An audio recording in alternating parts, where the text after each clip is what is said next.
একটা অটোরিক্সা কি স্পিড ব্রেকে চলতি অবস্থায় ব্রেক করছে, তার এই যে ব্রেকের এটা কি বলে নাট খুলে পড়ে গেছে। এখন গাড়িটা স্টপ হয়ে বসে আছে।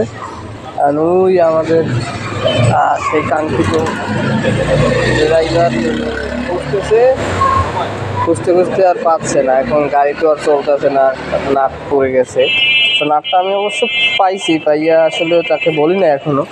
এটা হচ্ছে তার একটা মনে করো ছোটোখাটো একটা পানিশমেন্ট। এটা হচ্ছে তাকে বুঝাবো যে আসলে এভাবে গাড়ি চালানো ঠিক না। অটো গাড়ি কাকা কি নাট পান না?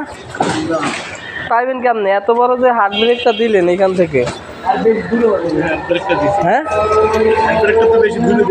বেশি দূরে দেন না, কিন্তু আপনি যেভাবে স্পিডে চালাইছেন এত জোরে হার্ড ব্রেকটা দেওয়া ঠিক হয়েছে না? আপনাদের এই অটো গাড়ি দেখে আপনারা দিয়েছেন, মানে অটো গাড়ি কি টানতে ভালো লাগে না? ব্রেকটা চেক করতে যাই আপনি এখান থেকে না, আপনি জোরে চালাইয়েছেন। আমি কিন্তু খেয়াল করি যেই দেখছেন এই জায়গায় একটা আছে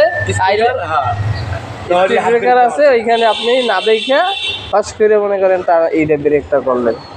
এটা আপনার তো ওই যে গাড়ি মনে হয় আর যাইবো গাড়ি যাইবো না কে কইছে? তাহলে এই যে গাড়ি যাইবো না, আর এই যে আপনি নাটটা পড়ে গেছে, এখন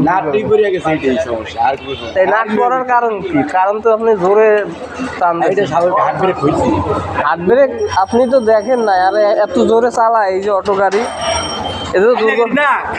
এই যে দুর্ঘটনার যে ক্ষতিটা, এই ক্ষতিটা তো এখন আপনার আজকে সারাদিনের ইনকাম বন্ধ। আর না ভাই এতটা না ভাই, আমরা ড্রাইভার জানি একটা বটকা। এই যে আমি আপনার এটা পাইছি, ঠিক আছে বুঝছি, এটা বটকা, এটা দাম হলো বটকা। আর একটা নাট, এটা ভাই এটার দাম যেটাই হোক, আপনার এই যে ওই যে দাগটা কিন্তু দেখায় এখন। চাকা আমি আওয়াজ পেয়েছি না, আমি কিন্তু প্রাইভেট চালাই। এটি চালাই 2 দিন ধরে। হ্যাঁ আপনি মনে করছেন কি এটা চালাই? আমি 25 বছর ধরে ড্রাইভার ভাই।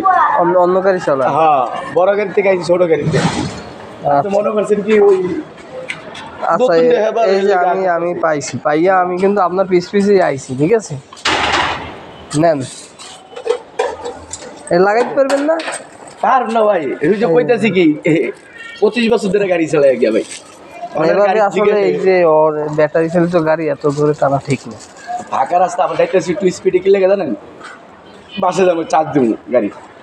এই কারণে এখন আপনি তো যাইতেই পারতেছেন না। না, গাড়ি লয়ে যেতে হবে, কি করেন না এখন ভাই?